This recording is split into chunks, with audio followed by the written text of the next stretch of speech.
Ayan, aking unang vlog. Okay. Ang video to ay tungkol sa paano sabihin na agnostic kayo or atheist kayo sa parents nyo. Okay, ito. Nakauna kong video. Ngayon dapat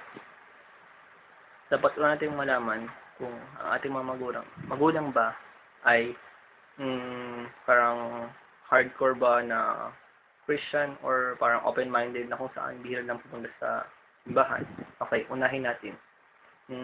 Pag ang magulang nyo ay parang hardcore Christian at parang lagi-lagi pinipilit kayo magsimba at lahat-lahat, well, parang mahirap sabihin ito ng harap-harapan.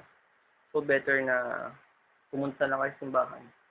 Tapos, parang habang nasa simbahan kayo, magtanong-tanong kayo ng questions and doubts nyo. Parang papasaringan nyo sila. Pero wag sabihin harap-harapan kasi mamaya hindi kayo bigyan ng baon at lahat-lahat. Kasi nga, isa po akong agnostic. Tapos ngayon, lalo lang mahirap sabihin sa parents ang harap-harapan eh.